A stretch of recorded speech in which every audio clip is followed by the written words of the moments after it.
পশ্চিমবঙ্গের কাকসার গোপালপুর এলাকায় রবিবার সন্ধ্যায় রাজনৈতিক উত্তেজনার সৃষ্টি হয়। অভিযোগ, বিজেপি কর্মী সমর্থকদের একটি বড় অংশ তৃণমূল নেতা রমেন মণ্ডলের বাড়ি ও গোডাউন ঘেরাও করে বিক্ষোভ দেখায়। পরে সেখানে ভাঙচুরের ঘটনাও ঘটে বলে অভিযোগ। বিজেপির দাবি, রমেন মণ্ডলের বিরুদ্ধে থানায় একাধিক অভিযোগ দায়ের করা হলেও তিনি আদালত থেকে জামিনে মুক্তি পান। এর প্রতিবাদে এলাকায় বিক্ষোভ কর্মসূচি নেওয়া হয়। বিক্ষোভ চলাকালীন রমেন মণ্ডলের বাড়ি ও গোডাউনে তল্লাশির সময় দুটি ধারালো অস্ত্র উদ্ধার হয়েছে বলে বিজেপির দাবি। ঘটনার খবর পেয়ে কাকসা থানার পুলিশ ঘটনাস্থলে পৌঁছায়। পরিস্থিতি উত্তপ্ত হয়ে উঠলে এলাকায় অতিরিক্ত পুলিশ বাহিনী এবং কেন্দ্রীয় বাহিনীর জওয়ান মোতায়েন করা হয়। ঘটনার সময় রমেন মণ্ডল বাড়িতে ছিলেন না বলে জানা গিয়েছে। অন্যদিকে তৃণমূল কংগ্রেসের দাবি, বিষয়টি সম্পূর্ণ পরিকল্পিত। দলের অভিযোগ, আইনগত প্রক্রিয়া চলার পরও বিজেপি কর্মীরা আইন নিজের হাতে তুলে নিয়ে অশান্তি তৈরির চেষ্টা করেছে। ঘটনাকে কেন্দ্র করে এলাকায় উত্তেজনা থাকলেও বর্তমানে পরিস্থিতি নিয়ন্ত্রণে রয়েছে। পুরো ঘটনার তদন্ত শুরু করেছে পুলিশ।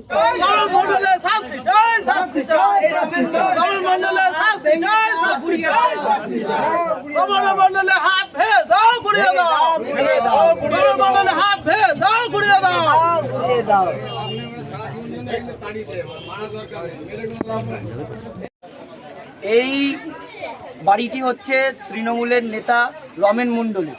সেই রমেন মণ্ডল দিনের পর দিন, তৃণমূল যবে থেকে ক্ষমতায় এসছে, দিনের পর দিন মানুষের ওপর অত্যাচার চালিয়েছে।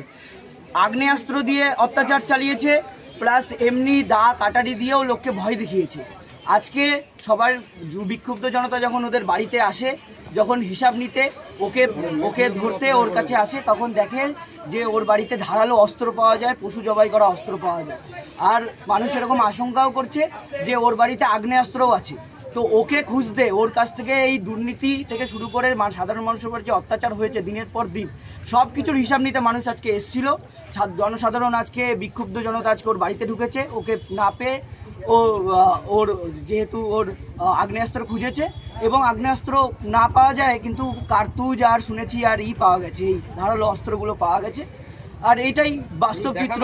4 তারিখের পর মানুষের উপর এরা হামলা করতো নির্বাচনে জেতার পর। 2 তারিখেও এই একই রকম ভাবে হামলা করেছিল 2021-এর মেয়ের পর। কি নাম আপনার? মেয়ের পর আমি ঘরে ঢুকলাম আমরা, এখান থেকে কতগুলো অস্ত্র উদ্ধার। এটা রমেন মণ্ডলের বাড়ি। প্রাক্তন কর্মদক্ষা হিসেবে ছিলেন কাকসা সমিতি এবং বর্তমানে জেলার সেক্রেটারির দায়িত্বেও উনি আছেন। আজকে এই অস্ত্রগুলো হয়তো 4 তারিখের রেজাল্ট যদি বাতাবরণ খারাপ হতো, তাহলে এই অস্ত্রগুলো দিয়ে হয়তো বিরোধী যারা আছে তাদের উপরে প্রয়োগ করতো, অন্যান্য জনসাধারণ যারা সমর্থক তাদের উপরে প্রয়োগ করতো। পুলিশ নিয়ে গেল এটা রেস্কিউ করে। পুলিশ বাড়িতে ওনার বৃদ্ধ মা আছে, আর কাউকে পাওয়া যায়নি। আর এটা জনতার ক্ষোভের বহিঃপ্রকাশ ছিল। দীর্ঘদিন উনি যে অত্যাচার করে গেছেন প্রত্যেকটা মানুষের প্রতি এলাকার মধ্যে, দুষ্কৃত কার্যকর্ম এবং ওনার যে সাগরেদদের নিয়ে মেয়ে ছেলেদের কান ধরে উঠবস, মেয়ে ছেলেদের অকথ্য ভাষায় গালাগালাজ, তার সঙ্গে আর্থিক তছরূপ। মানে এই যে অট্টালিকা, শুধু এই অট্টালিকা নয়, ওনার আরো অনেক সম্পত্তি আছে, যে বারাসাতের বুকের সম্পত্তি আছেন, বিধাননগরে বাড়ি করার জন্য জায়গা। এবার ঘর থেকে সেরকম কিছু পাওয়া যায়নি, অস্ত্রটাই উদ্ধার হয়েছে। 2টো কাটারি এরকম বড় বড় দাও ছিল, সে দাওগুলো উদ্ধার হয়েছে। আমার নাম অভিজিৎ হালদার। অভিজিৎ হালদার। এই রমেন মণ্ডল এক সময় সেটা লুঙ্গি পরে থাকতো, লোকের কাছ থেকে বিড়ি চেয়ে খেত, লোকের কাছ থেকে একটু খৈনি চেয়ে খেত।